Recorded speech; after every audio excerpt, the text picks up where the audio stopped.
வணக்கம். டிடிடிவியின் பிரதான செய்திகள் வாசிக்கும் நான் ஜே நிக்சன். செய்தி தொகுப்பாசிரியர் பிரிஸ்னோ. முதலில் தலைப்புச் செய்திகள். டாக்டர் தேவானந்தாவுக்கு ஆதரவாகவும் தமிழ் தேசிய கூட்டமைப்புக்கு எதிராகவும் கிழக்கு மாகாண மக்கள் ஆர்ப்பாட்டம். உள்ளூராட்சி மன்றங்கள் மாகாண சபைகள் தேர்தல்கள் ஒரே தினத்திலேயே நடத்தப்படும்.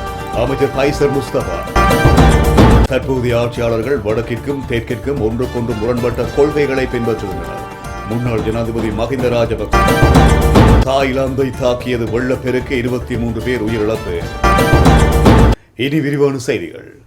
முதலில் உள்நாட்டு செய்திகள். மக்களின் உணர்வுகளுக்கும் அபிலாசைகளுக்கும் மதிப்பளித்து அவற்றுக்கு தீர்வு காண வேண்டும் என்பதில் இற்றை வரையில் உழைத்துக் கொண்டிருக்கும் ஒரே தமிழ் அரசியல்வாதியாக டாக்டர் தேவானந்தா மட்டுமே திகழ்கின்றார் என திருகோணமலையில் இலகு வீட்டு திட்டத்தை கோரி பேரணியில் கலந்து கொண்டிருந்த மக்கள் தெரிவித்துள்ளனர். ஓலை குடிசையிலும் தகர கொட்டைகளிலும் தரப்பால் நிழலிலும் தஞ்சமடைந்திருக்கும் எங்களுக்கு இலகு வீடுகளை துரிதமாக வழங்க வேண்டும் என கோரிக்கையை முன்வைத்து கிழக்கு மாகாணத்தின் திருகோணமலை, மட்டக்களப்பு, அம்பாறை ஆகிய மாவட்டங்களைச் சேர்ந்த ஆயிரக்கணக்கான மக்கள் ஆர்ப்பாட்ட பேரணி ஒன்றை இன்றைய தினம் மேற்கொண்டிருந்தனர். பேரணியில் கலந்து கொண்டிருந்த மக்கள் ஓலை குடிசையிலும் தகர கொட்டைகளிலும் தரப்பால் நிழலிலும் தஞ்சமடைந்திருக்கும் எங்களுக்கு இலகு வீடுகள் மறுவாழ்வாக அமையும். தடைபோடும் கூட்டமைப்பே எங்கள் நிலையை கண்டிருந்து பாருங்கள். இலகு வீட்டோடு மின்சார வசதி, சமையலறை உபகரணம், தனியான கழிவறை, தண்ணீர் இறைக்கும் இயந்திரம் இத்தனையும் கிடைக்குமே, உனக்கேன் பொறுக்குதில்லை. கொழும்பிலும் வெளிநாடுகளிலும் உங்கள் குடும்பங்கள் சுகமாக வாழ்கின்றார்கள். நாங்கள் எல்லாம் இழந்து நாதியற்றி நிற்கின்றோம் ஆகிய ஸ்லோகங்களை தாங்கியிருந்தனர். திருகோணமலை உள்துறை வீதி பகுதியில் இன்று முற்பகல் ஆரம்பமான குறித்த பேரணி கிழக்கு மாகாண ஆளுநர் அலுவலகம் வரை ஊர்வலமாக சென்றது. இதன்போது ஜனாதிபதிக்கான மனுவை கிழக்கு மாகாண ஆளுநர் ரோஹித்த போகலாகமவிடம் கையளித்தனர். ஜனாதிபதிக்கான மனுவை ஆளுநரிடம் கையளித்த மக்கள் நீண்ட காலமாக தாம் தமிழ் தேசிய கூட்டமைப்பினரை ஆதரித்து வந்தபோதும் அவர்கள் தமது தேவைப்பாடுகளுக்கோ அன்றி கோரிக்கைகளுக்கோ இற்றை வரை உரிய நடவடிக்கைகள் எதனையும் எடுக்காது தமது சுகபோக வாழ்விலேயே குறியாக உள்ளனர். ஆனால் ஈழ மக்கள் ஜனநாயக கட்சியின் செயலாளர் நாயகம் டாக்டர் தேவானந்தா மக்களின் உணர்வுகளுக்கும் அபிலாசைகளுக்கும் மதிப்பளித்து சவால்களுக்கும் இடர்பாடுகளுக்கும் முகம் கொடுத்து மக்களின் தேவைகளுக்கு உரிய தீர்வுகளை பெற்றுக் கொடுப்பதில் அயராது உழைத்து வருகின்றார் என்றும் அவர்கள் சுட்டிக்காட்டியுள்ளனர்.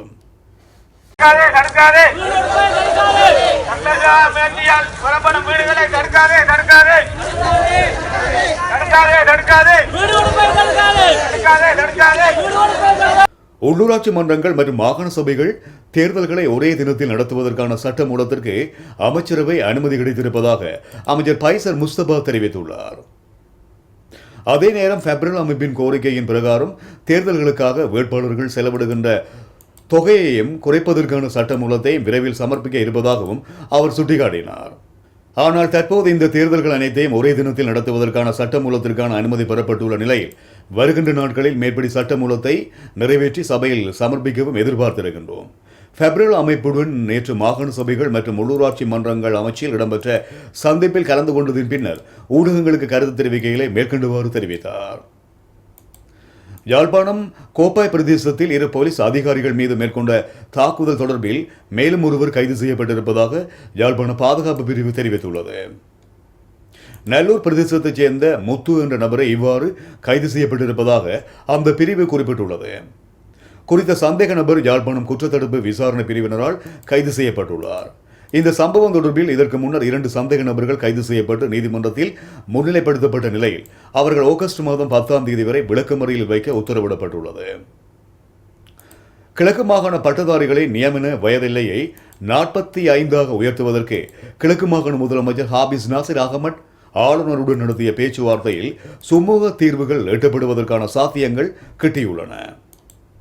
இதன் அடிப்படையில் நாளைய தினத்துக்குள் இது தொடர்பான ஒரு சாதகமான பதிலை குறித்த பட்டதாரிகளுக்கு வழங்கக்கூடியதாக இருக்கும் என எதிர்பார்ப்பதாக கிழக்கு மாகாண முதலமைச்சர் ஹாபிஸ் நாசிர் அகமட் கூறினார்.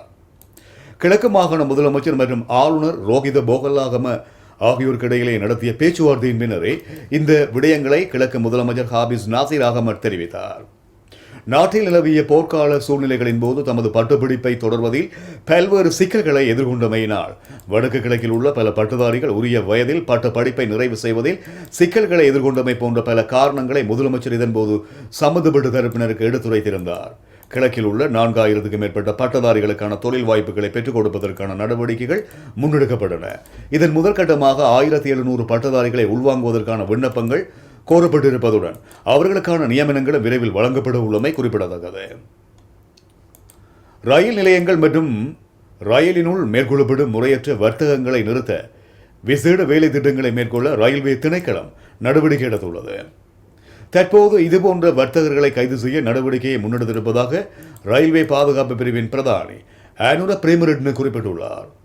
அத்துடன் ரயில்களில் யாசகம் கேட்பவர்களையும் கைது செய்து நீதிமன்றத்தில் ஆஜர்படுத்த இருப்பதாக அவர் மேலும் சுட்டிக்காட்டியுள்ளார்.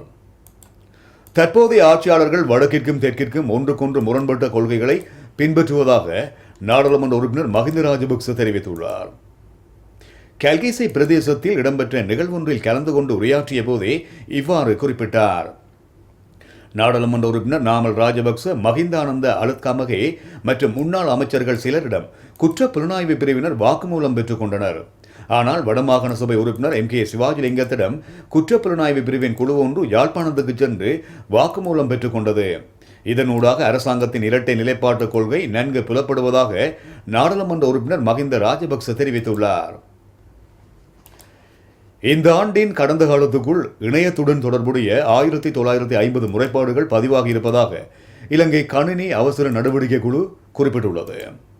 குறித்த முறைப்பாடுகளில் அதிகமானவை முகப்புத்தகத்துடன் தொடர்பானவை என்று அதன் ஊடக பேச்சாளர் தெரிவித்திருக்கின்றார். போலி முகப்புத்தக கணக்குகளை உருவாக்குதல், அனுமதியின்றி வேறு முகப்புத்தக கணக்குகளுக்குள் நுழைதல், வேறு முகப்புத்தகங்களில் இருக்கின்ற புகைப்படங்களை வேறு கணக்குகளுக்கு பயன்படுத்துதல் போன்றன தொடர்பில் முறைப்பாடுகள் கிடைத்திருப்பதாக தெரிவிக்கப்பட்டுள்ளது. குறித்த முறைப்பாடுகள் சம்பந்தமாக தேவையான ஆலோசனைகளை வழங்குவதற்கு நடவடிக்கை எடுத்திருப்பதாக ரொசான் சந்திரகுப்த கூறினார். முகப்புத்தகம் சம்பந்தமான முறைப்பாடுகளுக்கு மேலதிகமாக இணையதளங்கள் மற்றும் மின்னஞ்சல் கணக்குகளுக்குள் அனுமதியின்றி உள்நுழைந்து மாற்றங்களை ஏற்படுத்துதல் சம்பந்தமாகவும் இந்த ஆண்டின் கடந்த 7 மாத காலத்துக்குள் இலங்கை கணினி அவசர நடவடிக்கை குழுவுக்கு முறைப்பாடுகள் கிடைத்திருக்கிறது. கல்வி பொதுத்தராதர உயர்தர பரீட்சைகள் நடைபெறவுள்ள மத்திய நிலையங்களில் டெங்கு நுளம்புகள் பரவாதிருக்க நடவடிக்கை எடுக்கப்பட்டிருப்பதாக பரீட்சைகள் திணைக்களம் தெரிவித்திருக்கிறது. பரீட்சைகள் திணைக்களத்தின் ஊடாக அறிக்கை ஒன்றில் இந்த விடயம் தெரிவிக்கப்பட்டுள்ளது. இவ்வாறான மத்திய நிலையங்களை சுற்றி நுளம்புகளை விரட்டுவதற்கு புகையை பரப்புமாறு சுகாதார அமைச்சிடம் கோரப்பட்டுள்ளது.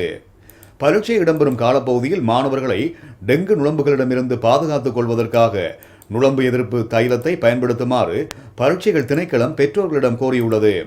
உயர்கல்வி பரீட்சைகள் இந்த மாதம் 8ஆம் தேதி ஆரம்பமாக உள்ளது.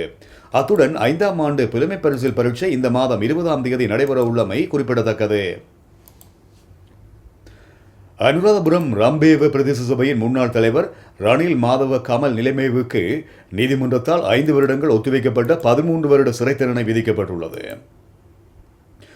கொழும்பு மேல் நீதிமன்ற நீதிவான் கிகான் குலதுங்கவால் இந்த உத்தரவு பிறப்பிக்கப்பட்டுள்ளது. மேலும் குற்றவாளிக்கு 40,000 ரூபாய் அபராதமும் நீதவானால் விதிக்கப்பட்டுள்ளது. 2008ஆம் ஆண்டு ரம்பேவ பிரதேசத்தில் இளைஞர் ஒருவரை கொரியாவுக்கு தொழிலுக்காக அனுப்புவதாக தெரிவித்து 1 லட்சம் ரூபாய் கையூட்டல் பெற்றது உள்ளிட்ட 3 குற்றச்சாட்டுகளின் பேரில் இவருக்கு எதிராக கையூட்டல் ஆணைக்குழுவால் வழக்கு தாக்கல் செய்யப்பட்டிருந்தமை குறிப்பிடத்தக்கது. ஒரு தொகை போதைப் பொருளுடன் 4 பேர் கட்டன் மதுவரை திணைக்கள அதிகாரிகளால் கைது செய்யப்பட்டுள்ளனர். நேற்றிரவு பத்தனை மற்றும் சென் கிளைஜர் பிரதேசங்களில் மேற்கொள்ளப்பட்ட சுற்றிவளைப்பின் போதே இந்த நடவடிக்கை முன்னெடுக்கப்பட்டுள்ளது. இதன்போது சந்தேக நபர்கள் வசமிருந்த கெரோயின் மற்றும் கேரள கஞ்சா ஆகியன மீட்கப்பட்டுள்ளன. கைது செய்யப்பட்ட சந்தேக நபர்களில் விற்பனை செய்பவர்களும் போதைப் பொருள் பயன்படுத்துபவர்களும் இருப்பதாக கேப்டன் மதுவரி திணைக்கள அதிகாரிகள் தெரிவித்துள்ளனர்.